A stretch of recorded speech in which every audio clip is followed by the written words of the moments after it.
On a bright bend of the Nile in the far south of Egypt, a village blazes with color. Houses painted in brilliant blue, gold, and earthy orange rise above the water, crowned with rounded domes and set against golden dunes and dark green palms. It is a place unlike anywhere else along the great river, the heart of a culture that reaches back thousands of years. Welcome to a Nubian village on the Nile.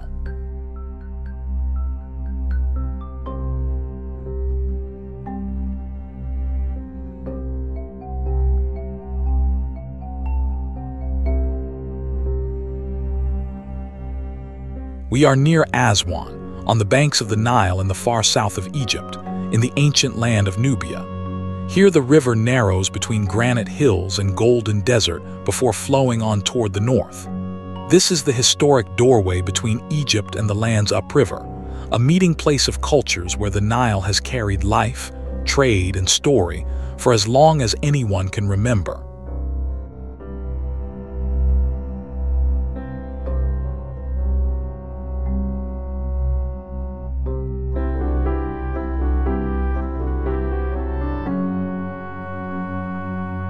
The village sits right at the water, its painted walls mirrored in the slow blue current of the Nile.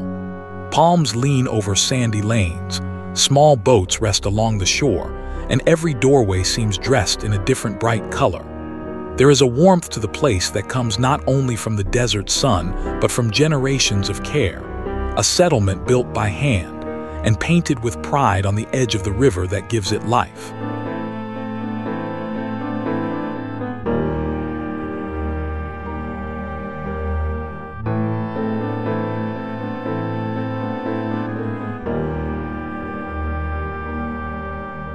For thousands of years, Aswan has stood as the southern gateway of Egypt, the point where the country of the pharaohs met the great land of Nubia beyond.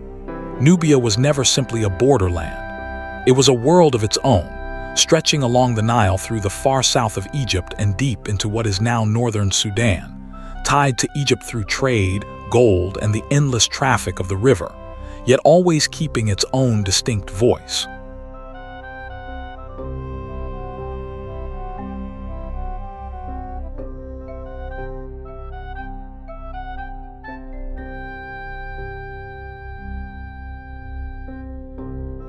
The Nubians are one of the oldest peoples of the Upper Nile.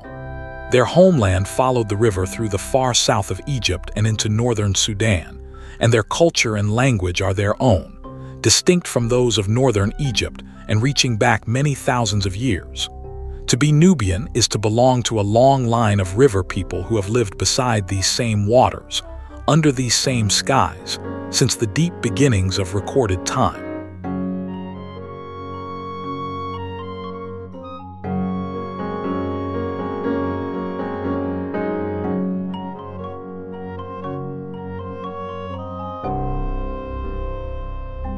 Out of this ancient homeland rose great kingdoms. Chief among them was Kush, a powerful civilization of the Upper Nile whose rulers built temples and pyramids of their own, and who, at the height of their strength, came to rule over Egypt itself. The story of Nubia is not a footnote to Egypt but a mighty chapter in its own right, a line of kings and craftspeople whose achievements still stand along the river far to the south.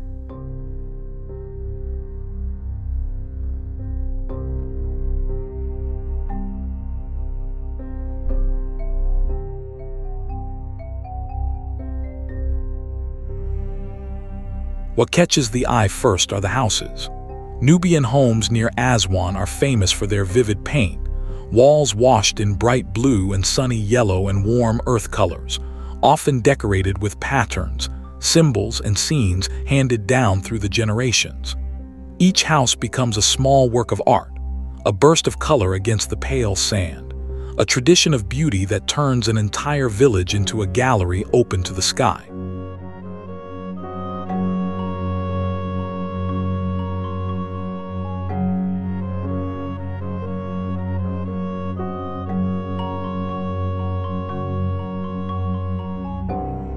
Behind the painted walls, the desert begins at once.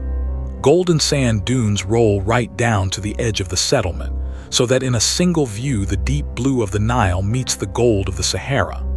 It is a striking meeting of two worlds, water and sand, green and gold, and the villages are built exactly on that line, drawing life from the river, while the great desert stretches away at their backs.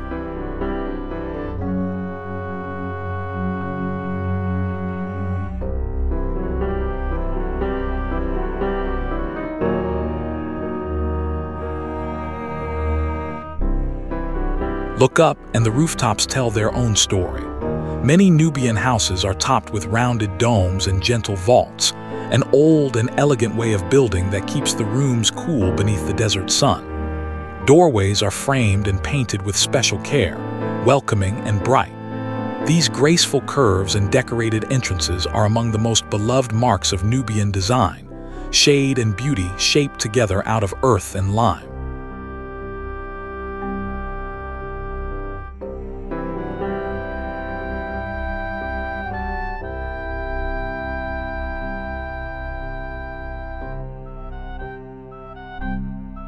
Nubian culture is known above all for its warmth.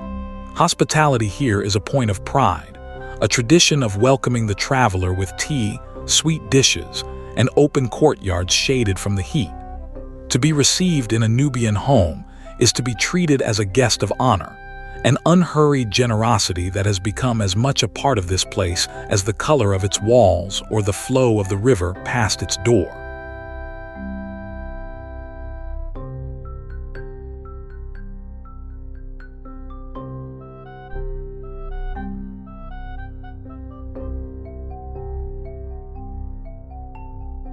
The culture is alive with music and art.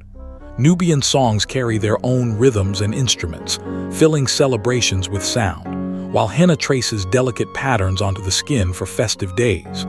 Skilled hands weave baskets and mats, string bright beads, and keep alive crafts that are distinctly Nubian. All of it, the song, the pattern, the color, flows from the same deep well of a heritage carried proudly through time.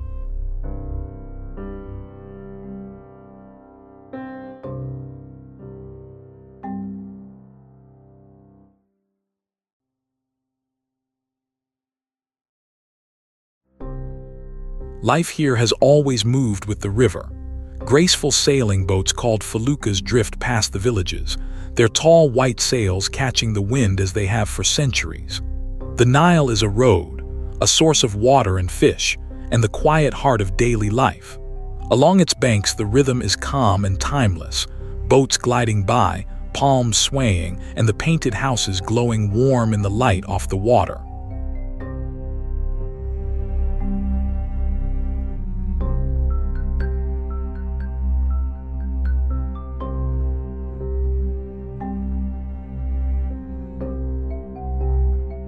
But the modern story of Nubia carries a deep loss. In the 1960s, the Great Aswan High Dam was built across the Nile, and behind it rose the vast waters of Lake Nasser. The lake brought power and control of the river, yet it also drowned a huge stretch of the ancient Nubian homeland, where villages, palm groves, and fields had stood along the river for countless generations. There was now only still, deep water.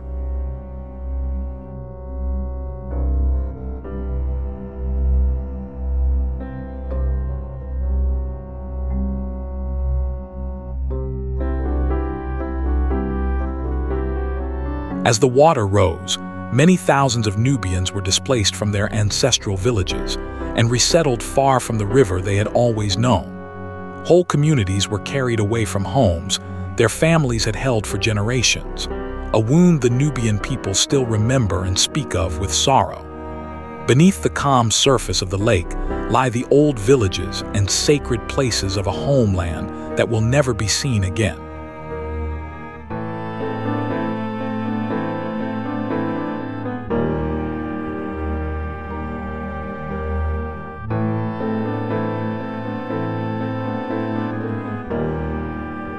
And yet the color endures.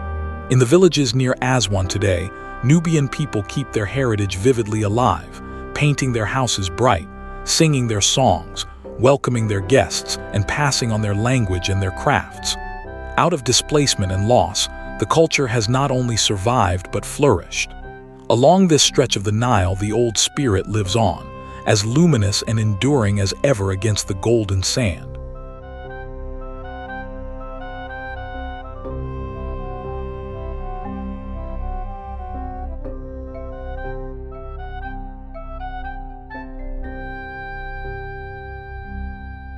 A village of blue and gold on the water, a people as ancient as the river itself, and a heritage that color and memory keep alive. Thank you for watching. Follow for more interesting people, places, and things we cover on the channel.